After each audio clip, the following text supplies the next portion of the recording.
My aunt said she'd hold my inheritance until I turned 25. When I asked for the account info last week, she said, "Oh, sweetie, there's nothing left. The market took it." But I tracked the transfers and found out she'd bought a lake house last year. When I showed up there unannounced, she opened the door, laughed, and said, "You'll thank me someday." I reached into my bag and pulled out. I stood there on her porch with my fists clenched so tight my nails left marks in my palm. The wind coming off the lake was cold, but not as cold as Carol's face. She didn't even flinch looking at those documents. "I told you," she said. "That money wasn't safe just sitting there. I made a decision. I used it for something real. You'll understand one day." I stared at her. "You bought yourself a lake house, Carol." She shrugged. "It's not like I spent it on drugs or some trashy guy. I invested it in something stable. This place is an asset. You never had permission to touch it. I was your legal guardian. That account was under my name until you turned 25. It's not illegal, but it's theft," I said. Her eyes narrowed. "You want to drag this through court? Spend 5 years in a civil suit just to get a judge to tell you what I already said? Good luck. That money's gone." I didn't say anything. I just turned and walked off the porch. She called after me, "Don't be dramatic, Nolan. Grow up." I didn't go home. I didn't even get back in my car. I walked through the woods down the shoreline. My chest was burning. I needed to think, but I also needed a plan. And I wasn't leaving without one. The next day, I drove back into town and rented a small cabin under a fake name. I started going into the county records office. Quietly, one piece at a time. Carol bought the lake house outright, paid off with 2 big transfers from the account. Then I found out she refinanced it last month. Took out a line of credit against it for $90,000. Probably getting ready to drain that too. I got the name of the bank.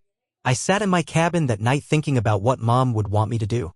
And I kept coming back to the same feeling. My mom trusted her sister. And her sister saw me as a burden and stole everything I had. This wasn't just about money anymore. This was about respect. About justice. About not letting this woman win. I started with the IRS. I filled out a whistleblower report. I sent them every transaction document, every tax year where Carol claimed me as a dependent while draining the account, every bit of evidence I had. I flagged the money as a gift she never declared. I highlighted the sale of the home, the refinance, the spending. Then I went to the police. I knew they wouldn't charge her right away. Civil guardianship stuff is messy. But I still filed a report. I told them she used my inheritance without my permission. I handed over the paperwork. And while I was doing all that, I talked to a lawyer. Not a fancy one. Just a local guy out in Eagle River who specialized in real estate and probate issues. He said I had a case. A messy one, sure, but a real one. He offered to write a formal demand letter. I said yes. We sent it certified. I waited. Carol never replied. 2 weeks later, I showed up at her house again. This time, she didn't laugh. She opened the door looking tired. Her hair was tied back, no robe, no drink. "I got your little letter," she said. I nodded. "You've got 10 days. She leaned against the doorframe. "And if I don't sell the house and send you every penny? I'll do it myself," I said. "And I'll take more than just the money." Her eyes narrowed. "You think you're scaring me?" "No," I said. "But I think you're scared. Otherwise, you wouldn't have refinanced. You wouldn't be pulling cash." She stepped back. "I did that for renovations." I smiled. "Then I guess the county won't mind me reporting the unlicensed dock repairs. Or the environmental code violations." She didn't respond. I walked off. And that's when I set the rest in motion. 3 days after that visit, I got a call from my lawyer. "She just listed the house," he said. $749,000. Looks like she's trying to cash out fast. I didn't say anything at first. I just sat there in the cabin, staring out the window at the lake. The one she thought I'd never stand beside. "She's scared," he said. "We rattled her." I didn't feel relief. Not yet. She wasn't the type to fold unless she had a backup plan. I kept digging. The listing was real. She hired a local agent. I called the guy pretending to be a potential buyer. He told me the house was fully furnished, ready to go. I asked if there was anything wrong with the property. He said no, everything was up to code. Liar. I emailed the town's code enforcement office. Asked if the new dock was permitted. Got a reply. No permit on file. I sent that to the local paper. Then I called the environmental board. Told them there was a report of unregistered shoreline development on the property. Gave them her address. They came out that weekend. I watched from the woods as two guys in khaki vests with clipboards walked the length of her yard. Took pictures. Wrote notes. Carol came out yelling. But they didn't leave. 2 days later, the listing was pulled. My lawyer called again. She's threatening to sue you for harassment. I laughed. Let her. But then he paused. She's also transferring ownership of the house to someone named Derek. I blinked. Derek. She added him to the deed. Quick claim. Happened yesterday. That's when my stomach dropped. Derek was her new boyfriend. I hadn't met him, but I'd heard about him. Some guy she met at a casino down in Lakehouse. Late 40s, kind of slick. Worked in contracting. Carol said he was helping her with upgrades. What she didn't say was that she was signing my inheritance over to a stranger. I drove into town and pulled the deed myself. Sure enough, Carol and Derek co-owners. I asked the clerk if Derek had other properties. She said yes. One in foreclosure. Another that was seized last year for unpaid taxes. And then she said something else. This guy's known around here. Bad rep, lots of debt. Once flipped a house with mold in the walls. I knew what was happening. Carol wasn't just dodging me. She was trying to bury the house under someone else's name. Maybe sell it fast, maybe drain the equity, maybe both. And if Derek went bankrupt again, the property would be tied up in court. Maybe years. She was laundering my money through a loser. I had to move faster. I asked my lawyer, what happens if the house gets caught up in a lien? You'd have to wait for it to get sorted through the courts. Could take forever. Especially if they sell to a third party. So I made a choice. I stopped playing defense. I called every creditor listed in Derek's court history. I told them he was on the deed of a fully paid house worth over $700,000. Sent them the public documents. Didn't lie. Just pointed it out. I filed a lease pendens public notice of a pending lawsuit on the property. That meant anyone who tried to buy it would see that it was legally tied up. Then I leaked the story to the paper. Not about me. Not my inheritance. Just a tip. Woman adds shady contractor to Lakehouse deed while facing code violations. The paper ran with it. The title? Lakefront trouble. Eagle River home under scrutiny as owner transfers title to debt-ridden partner. Carol called me that night. You're destroying me, she hissed. You already did that to yourself, I said. You think this makes you look good? I don't care how I look. I care that you stole from me. And I'm not stopping. She went quiet. Then you don't know what you're doing. I know enough. She hung up. A week went by. I kept expecting something, maybe a court notice, maybe a threat. But it was quiet. Too quiet. Then, one morning, I went out to my car and found all 4 tires slashed. No note. No witnesses. Just deep, clean cuts across every sidewall. The cabin I was renting was off the main road, kind of tucked into the trees. No security cams. No neighbors close enough to see anything. I called the sheriff. He came out, took a report, shrugged. Could be local kids.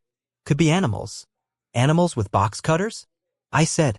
He laughed like it wasn't his problem. Later that day, I found out Derek used to do collections work. That explained a lot. It was intimidation. I wasn't scared. I was furious. So I pushed harder. I dug into Carol's financials again. Turns out she hadn't just drained my account. She took out 2 small business loans last year using fake business names. Both were now in default. I called one of the lenders and gave them the property records. Told them the name on the loan matched her current home address. They escalated it to their fraud department. The next morning, Carol tried to file a police report saying I was harassing her. It didn't stick. I hadn't called her once. Every contact went through my lawyer. Every action was public record.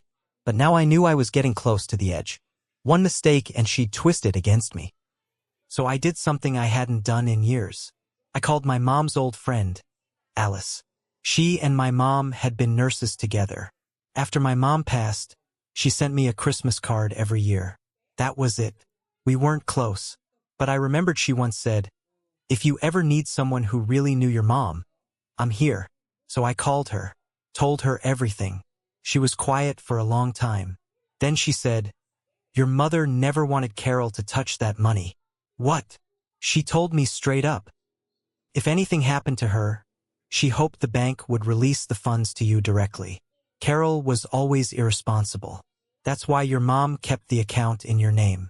The only reason Carol got control was because you were a minor. I asked her if she'd put that in writing. She said yes. 2 days later, I had a notarized letter from her, describing Mom's intent, backed with dates and conversations. It wasn't legally binding, but it was a nail in the coffin. Then, something strange happened. I got a call from Carol's lawyer. Not mine, hers. He asked if we could settle out of court. I didn't answer right away. Why now? I asked. He hesitated. Then he said, because your aunt's being investigated. Fraud, misuse of custodial funds, tax evasion. She's worried she's going to lose more than just the house. I didn't say a word. Just let that hang in the air. He said, we can offer you $100,000. Cash. No lawsuit. You sign an NDA, walk away. I hung up. She stole $180,000. Lied for 7 years. Laughed in my face. Transferred the house. Involved a con man. Slashed my tires. And now she wanted to settle? Not a chance. I didn't respond to Carol's lawyer. Instead, I went silent. Let them stew. My lawyer filed the civil suit the next morning. Full charges. Fraud, breach of fiduciary duty, misappropriation of funds, and unjust enrichment. We added Alice's letter as a witness statement. We attached all the bank records, deed filings, everything. We filed in Vilas County where the lake house was. 3 days later, Carol showed up at my rental cabin. She looked rough, hair unwashed, eyes tired. She stood on the porch like she was trying to remember how to look like someone who cared. Nolan, she said, we don't need to do this. We're family. I didn't let her in. Family doesn't steal their dead sister's money and lie about it for 7 years, I said. She shook her head. You don't understand what I've been through. I took you in. I kept you from ending up in foster care. You took me in and treated me like a house guest. Then you stole my future. You weren't ready. You'd have blown it on something dumb. I used it for something real. Yeah, a dock, a bar, a bottle in your hand at 10 in the morning. Her face twisted. I gave you a roof, and now I'm taking yours. I shut the door. 2 weeks later, Carol was served at the lake house. Then things got worse for her. The IRS opened a formal case. So did the SBA. Small Business Administration regarding the fake loans. The Environmental Board fined her $42,000 for the illegal shoreline work. The county placed a lien on the property. The lease pendants made it impossible for her to sell. And the equity loan she took out? The bank froze it. Her partner, Derek? He vanished. Turned out he had a warrant in Minnesota for contractor fraud. Carol told the police she didn't know anything. Nobody believed her. When the civil case finally got to court, it didn't take long. My lawyer laid out every detail. The account withdrawals, the down payment, the remodeling expenses, the phony business loans. Alice's letter about my mom's intentions sealed the deal emotionally. Carol had no defense, just tears. She told the judge she was doing what was best for her nephew. The judge wasn't buying it. She ruled in my favor. Full damages, $180,000 plus interest.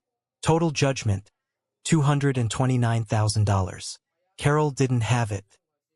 So the court ordered the lake house sold. By that point, it had been sitting unsold for months. Overgrown yard. Dock half collapsed. Property value had dropped. She had to accept a cash offer for $580,000, $170K below her asking price. After fees, taxes, and liens, she walked away with nothing. I got paid in full. Every cent. But I wasn't done. I took $30,000 of that and set up a scholarship in my mom's name for local nursing students at the same hospital where she worked. I invited Alice to the first award ceremony. We cried together. And me? I moved to Madison. Got a small apartment, bought a decent car, and started night classes to finish my degree in accounting. I wanted to learn how to make sure no one ever took advantage of me again. As for Carol, last I heard, she was living in a rundown duplex outside Wausau, renting, waiting for the outcome of the fraud charges. IRS hadn't let go either, and she still blamed me, said I ruined her life. She never once said sorry, but I wasn't looking for an apology anymore. I didn't need her words. I got the house, the truth, and my name back. That was enough. That was my revenge.